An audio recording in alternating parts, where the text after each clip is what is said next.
Roll tape. Roll camera. Action.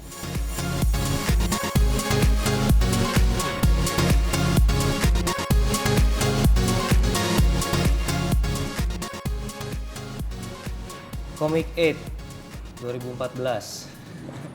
Film yang ini Casino Kings nih. Comic 8 yang pertama itu kalau menurut gue sih ada, nggak tahu lo setuju atau enggak ya. Menurut gue ada dua faktor utama kesuksesannya. Pertama adalah memang secara ide cerita unik banget gitu. Something yang kita belum pernah lihat di sinema Indonesia gitu. Kedua adalah kecerdikan memanfaatkan momentum stand up comedy yang lagi berkembang di Indonesia, pakai castnya stand up comedian semua gitu. Ide siapa sebenarnya gitu? Awalnya ide muncul untuk membuat film Comic 8 ini gitu kan, film komedi sebenarnya sih. Itu dari produser dari Pak Alvin kan. Jadi gue waktu itu lagi di Citos, terus dia WhatsApp gue, mau bikin film komedi nggak gitu kan? Aku nggak mau. Kenapa? Kenapa dia? Kenapa lu begitu dibilang mau bikin film komedi nggak mau? Kenapa? Gue nggak suka film komedi gitu kan. Setiap gue nonton film komedi gue terkecewakan gitu kan. Jadi jarang banget gue nonton film komedi yang gue bisa senang, bisa happy, bisa terhibur gitu kan. Jadi ya itulah, gue bukan seorang fans film komedi sebenarnya gitu. Jadi gue dibilang ngerti amat juga gue enggak gitu kan. Terus stand up comedian lagi dibilang kan, oh ini komik lagi hits banget, gue nggak pernah nonton stand up comedian gitu kan. Lu mah nggak tahu apa-apa gimana? Karena nggak Lu mah apapun yang lagi happening tuh lu emang nggak pernah tahu pada dasarnya kan. Gue nggak tertarik sih sebenarnya. Misalnya gue mungkin oke lah komik, tapi gue nggak tertarik. Jadi gue nggak menelaah lebih jauh gitu kan, nggak ngeliat lebih jauh. And then? Terus gue diyakinkan gitu kan, misalnya, oh anak komik ini coba lu lihat dulu apa yang bisa dibuat lah kira-kira dengan pemainnya para komik gitu kan. Gue nggak mau bikin komedi, kalau mau komedi menurut gue yang bisa gue nikmati ya komedi black comedy gitu kan, komedi yang ya crime movie gitu kan. Jadi akhirnya kita ya udah, gue mau asal kita bikin action comedy gitu kan, rootsnya dari black comedy. Dan ini yang nulis Fajar, tapi walaupun nulis Fajar, lu keterlibatan lu di skenario juga lumayan intens ya? Iya, jadi ide dasarnya semuanya dari alur plot segala macam itu dari gue. Akhirnya dari situ siapa yang mau nulis gitu kan? Karena waktu itu Fajar lagi lewat sih, kita lagi duduk gitu. Jadi apa Bung Anggi alasan Anda memilih Fajar Umbara sebagai penulis skenario ya? Gue lagi bingung terus dia lewat. Oke, emang cukup filosofis sih. Sesuai film-film lu yang filosofis. Emang takdir alasannya aja. Filosofis sekali ya. Iya, emang takdir aja yang bicara gitu kan. Fajar lagi lewat.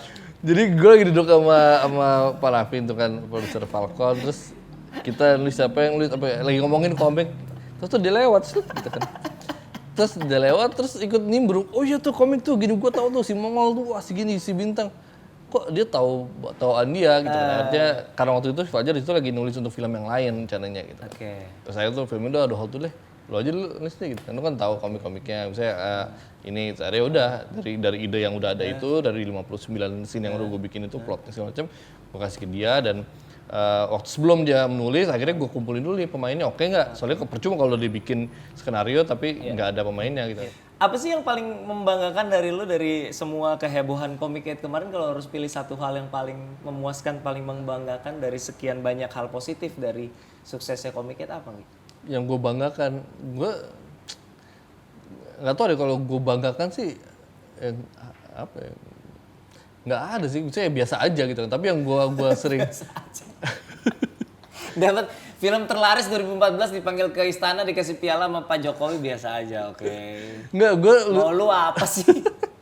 Gue lucu sebenarnya, itu lucu banget. Saya komedi kalau menurut gue, karena gini, film yang kita susah payah bikin gitu kan, itu flop anjing gitu kan. Tapi begitu ya film yang udah enak aja, kita lepas aja, ketawa-ketawa bikinnya, syutingnya ketawa-ketawa, sukses ya. Comic 8 Casino Kings ini adalah produksi lo yang paling masif dari segala aspek gitu. Heboh. Apa kesulitan terbesarnya gitu? Schedule, men. Buang body ke talent. Lu pikir nih 50 nama ini nggak problem nih. Nih lu lihat nih. Gue sih ya, kalau gue jadi orang talent yang disuruh bikin schedule rundown dengan orang sebanyak itu, gue berhenti dari dunia perfilman, beneran gue resign gue. Keren sih tapi. Talent ya? itu schedule. Schedule itu kan sebenarnya problemnya harusnya di level talent coordinator dan Astrada, tapi itu sampai nyampe ke lu juga puyengnya masalah schedule. Banget, karena ripple effect-nya kemana-mana. Kan ripple effect ke scene yang bisa kita ambil atau enggaknya gitu kan. Akhirnya gue mesti merubah scene di lapangan, merubah skenario di lapangan. Gue tuh ini nggak make sense banget nih. Gue merubah skenario karena apa? Karena schedule, karena talentnya nggak ada gitu kan. What the fuck gitu kan ini. Itu absurd banget sih menurut gue itu. Dan ini mungkin pertama dan terakhir gue syuting Seramai ini. dengan talent sebanyak ini, bintang film sebanyak ini. Karena gini, ada satu hal sih yang akhirnya jadi poin yang penting gitu kan pembelajarannya. Lo kalau mau bikin film dengan aktor gitu, dan aktris gitu kan. Nah ini pelajaran yang mahal sih harganya gitu kan. Jadi ini lu mencoba memisahkan ada dikotomi antara aktor dan Bintang film. bintang film. Artinya bintang film belum tentu aktor. Belum tentu. Bedanya gimana? Dari dalamnya sih, dari how they treat the movie gitu kan. Itu sih keluar. Jadi kalau aktor-aktor yang gue kenal gitu pada saat dia mengambil sebuah film, dia akan mengosongkan schedule-nya, terus Komitmen dia akan mengosongkan schedule, dia akan benar-benar masuk ke dalam karakternya dia dan nah itu kerjanya enak banget kalau gitu. Lo benar-benar nggak diganggu oleh schedule gue harus harus stand up di mana gitu. Stand up di mana, harus off air di mana gitu kan. Nah, kayak gitu. Inilah bedanya yang membedakan. Nah, itu problem banget, kerasa banget di sini karena yang nggak semua yang ada di sini tuh aktor kan. Kebanyakan ya bintang film gitu kan. Oke.